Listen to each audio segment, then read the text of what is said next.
Now I'm going to work on cart list item and cart list. So right now, the second component is empty, and in the third component, cart list, I hard-coded all the HTML snippets. And apparently this is not acceptable because this is static, right? We really need to go through every item in the list and print them out and render them out one by one. Okay, so here is how I'm going to modify this. I'm going to delete all the items but the first one. So let me make sure I do not mess up the braces. So this is div, and here's how we close it. Okay, then come down here. This is the second item. Go all the way down to here and delete.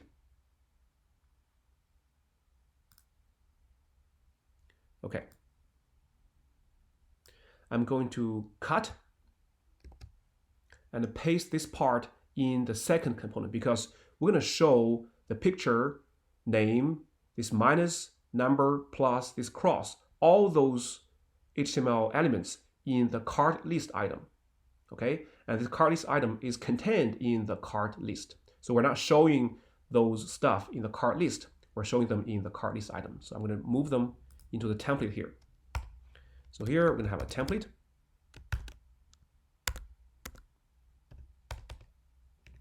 Copy and paste. So for every cart list item, we got a div class equal to item, and we have image. This is the name, minus, number, plus, and also this delete button, which is a cross.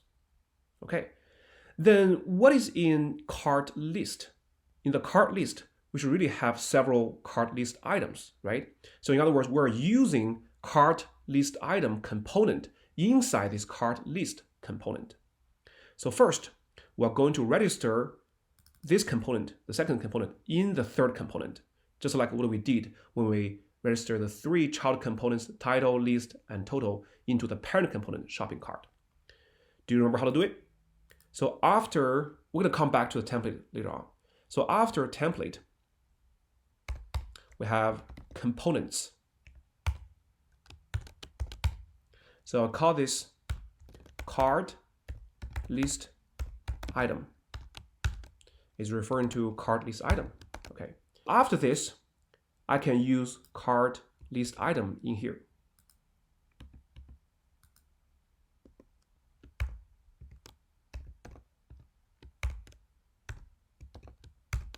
But in this case, we only have one cart list item, right? So what I really want to do is use a v-for to enumerate this list, and for every item in the list, we create a tag, cart list item. Okay, so what I'm going to do here is we have v-for equal to item in list. Okay, item in list. Now remember, it is always recommended to have a key every time you use v-for. Now this time, the key we're using is item.id.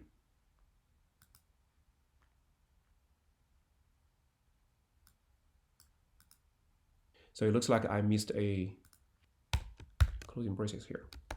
Okay.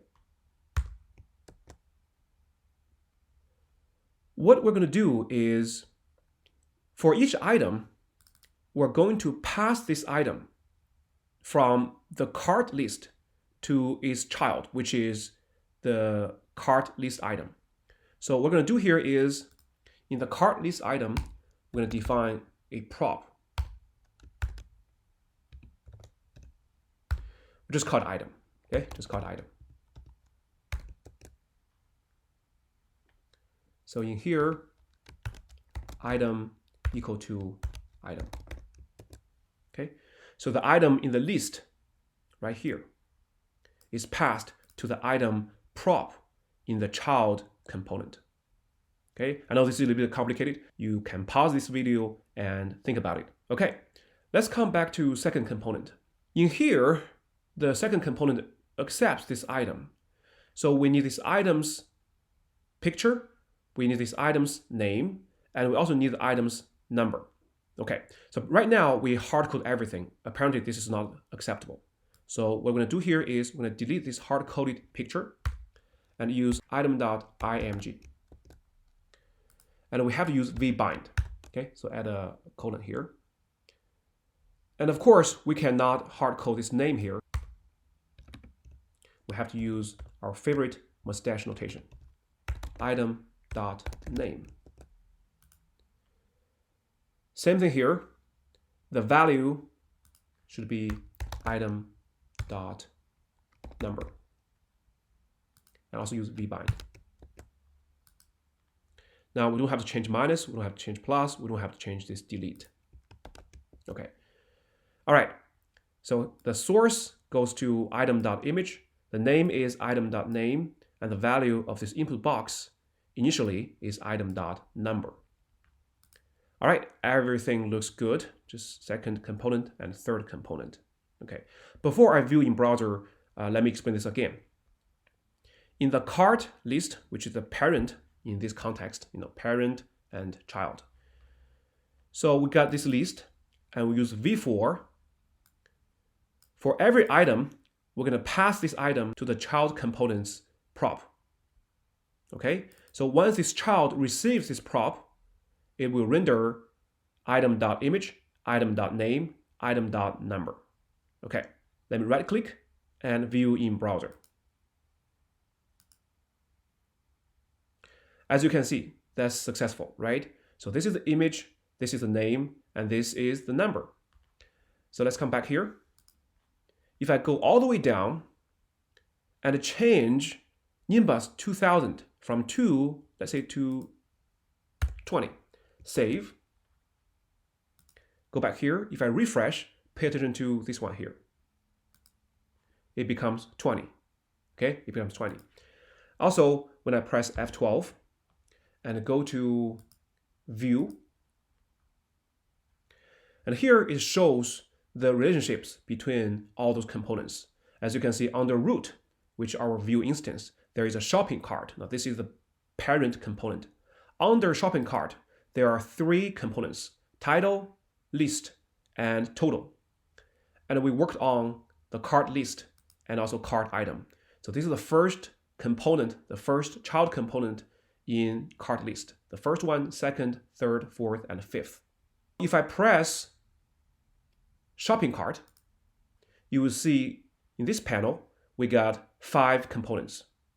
So I can expand this. Right now, the number is 1, and I can edit it.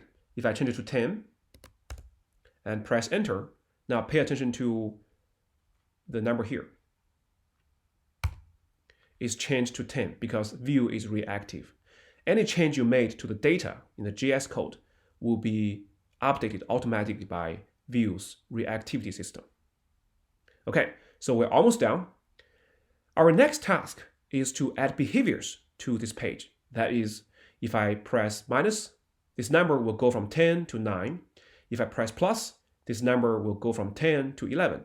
If I click this cross, this entire item is gone. And for all the previous scenarios, this number, this total price, will also change accordingly. So we'll see how to do that.